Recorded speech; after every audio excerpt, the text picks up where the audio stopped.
Peace to the gods and the goddesses of the nation and of the land and of all creation. I hope everybody doing well. You know it's cold up here in New York State, so we up in this house, man. Unless I'm driving outside. Make sure that you stay tuned for my upcoming lecture. It's gonna be groundbreaking evidence of things that most likely you never heard of from none of your scholars. But that's not what I'm here to talk to you guys about.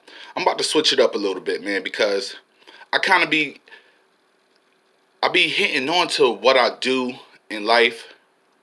Because for those of you who are my followers, I'm pretty sure you know that I am a business owner. I've been a business owner for a few years now, and I'm not at a great peak, but I'm doing okay with my business. I can honestly say that my business is profitable. It's like I'm working a regular job, but not as much hours as you will work a regular job. I'm not making hundreds and hundreds of thousands of dollars. No, I'm not doing that, but I'm doing well. I'm doing well enough to feed me and my family.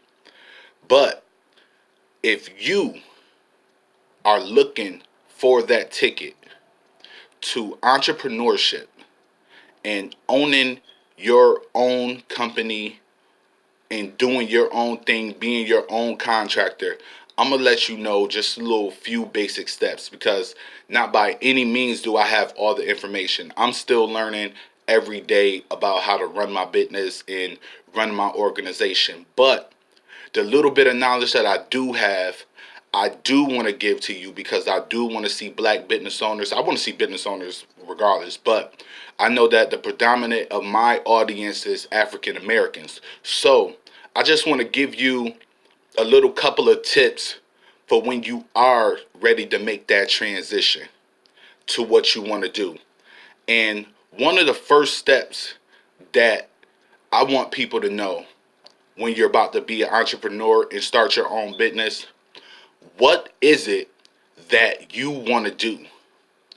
And once you make that decision of what you want to do, are you good at it?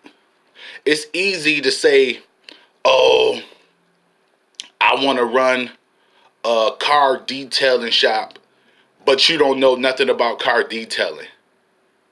How you going to make money if you don't know what you're doing? So when you beginning to start a business, make sure that you know exactly what it is that you're doing. Make sure that you're good at the services that you're going to be offering. Because it's one thing to go out and tell somebody, yeah, I could give you a good service.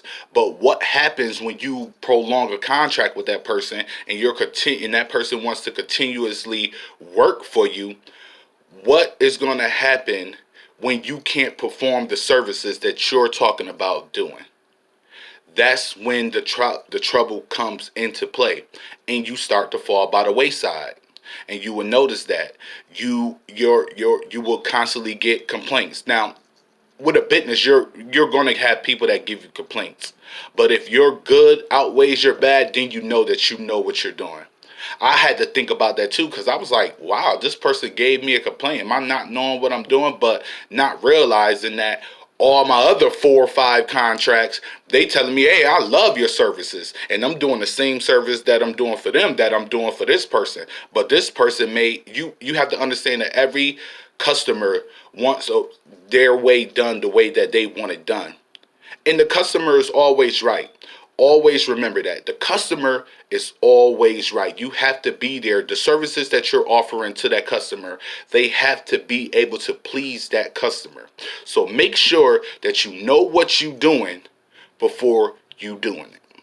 A second thing, if you already working a job, keep your job.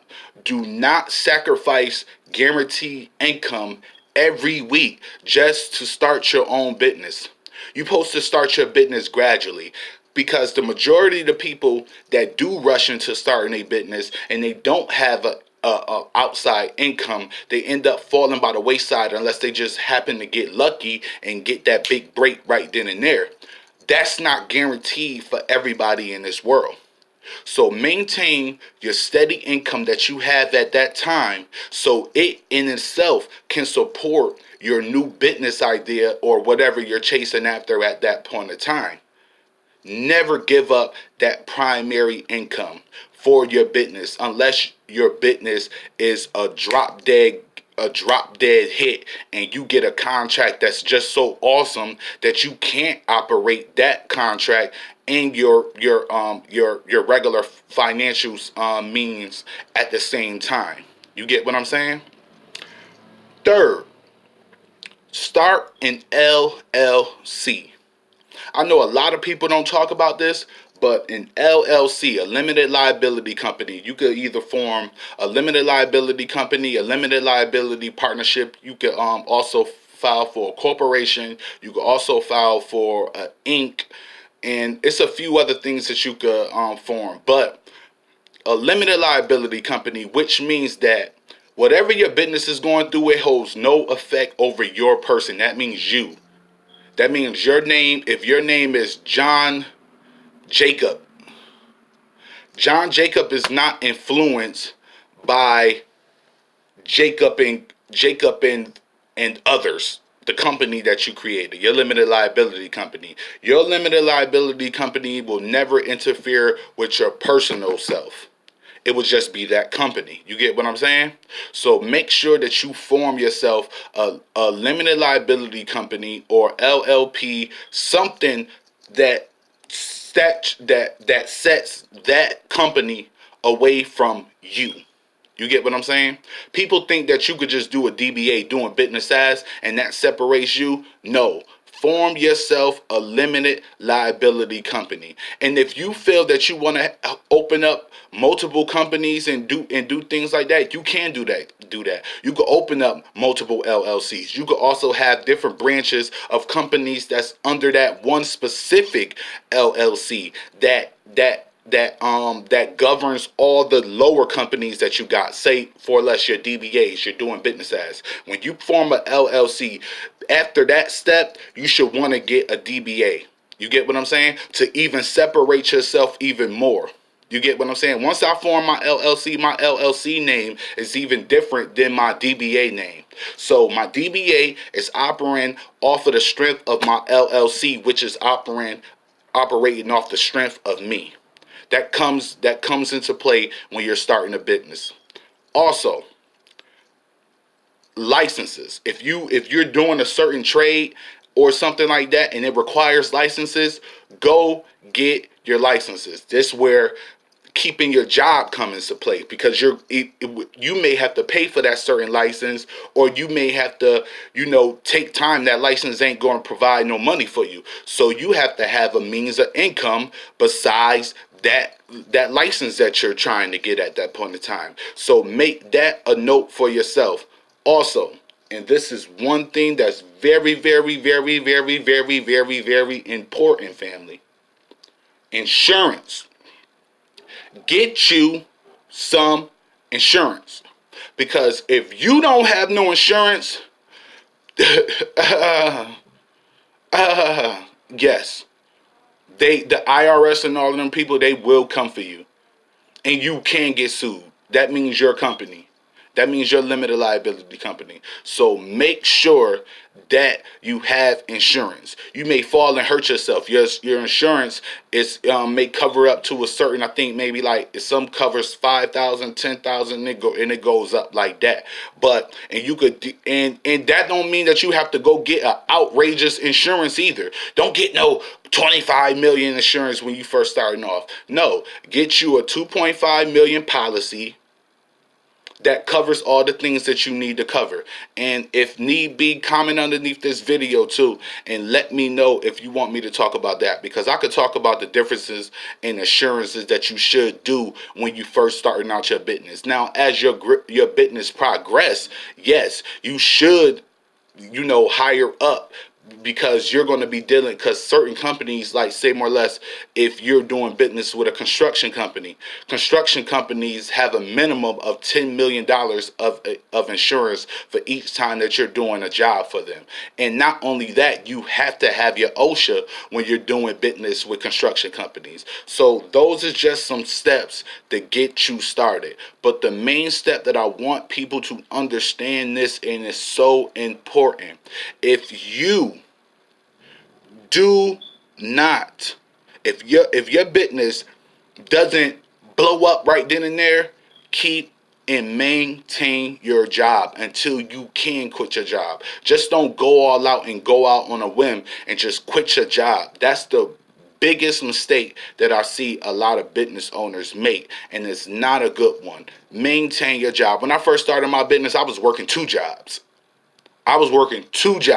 And doing stuff for my business, because I knew at that point in time that, look, I know that my business is not going to be profitable at this point in time, so I'm going to make sure that I'm profitable for my family. I'm not going to fall by the wayside just because of my business. And when I got to the time where I could, when I didn't need those jobs and I could just do my business how I'm doing it now, that's when I didn't go get no jobs. And sometimes I still be, because I have a lot of free time to myself, so I be bored and I love working. So sometimes I be feeling like I'm like, man, I'm about to go get me a regular job just so I can even do something. And what is that?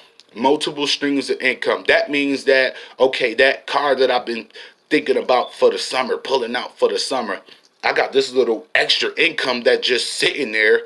I could either go get that car, or what can you do? You could go invest that. When you have free income that's just sitting there, you can either splurge if you want, or you can invest it. Me personally, I would invest it, and sometimes I would splurge myself. But I just want you to get that in your head. Maintain a profitable, income while you're starting your business, until your business becomes profitable. Another thing, and if you guys want me to do a lecture about this, I'll do that too. Don't try and go buy the most expensive materials. I see a lot of business owners make this mistake. Do not go and buy a lot of expensive materials. I have looked up on Facebook, looked up in forums, looked up in marketplace, and seen stuff that was just people done laid it out for free. Like right now I'm looking at a carpet cleaner that I found up on the street. And yes, it was messed up, but what did I do? I went to YouTube, looked up how to fix it, and you know what happened? I fixed it. So don't try to go splurge. You could go to Facebook Marketplace, you could go to Craigslist and look up for all the materials and the equipment that you need, and it's going to be cheap. It may be a couple of things wrong with it, but you're a smart person. Learn how to fix that certain thing and save yourself that money, because materials can come. I remember I spent at least about 2,000 one time for a company that I got a contract with. I spent about 2 racks. Luckily, I had a regular job, so this was around income tax time. I filed, and I had got a few racks back, and I invested a couple of racks into that company. And guess what? The contract didn't fall through. And what was I doing? I was sitting there left with all of that equipment, even though I used it for other things. But what if I didn't need that equipment for any other job that I was doing? I sat up there and held up to almost $2,000 worth of equipment that I didn't need, that I went to Home Depot and Lowe's and bought and paid all that expensive money for. And it was just sitting there going down the drain, sitting there not being able to be used at all. To the point where some of the stuff that I had, I gave it away. Some of it I used for my other businesses, and some of it I just gave it away. A waste of almost $2,000 down the drain. But I'm not gonna hold y'all too long, man. But stay tuned for this up and coming lecture that I'm about to give you. It's about to be groundbreaking. It might drop today or tomorrow, all depends on how I'm feeling. But until then, stay blessed. Peace to the gods and the goddesses of all the nation, of all the land, and of all creation. And y'all stay tuned. Bless.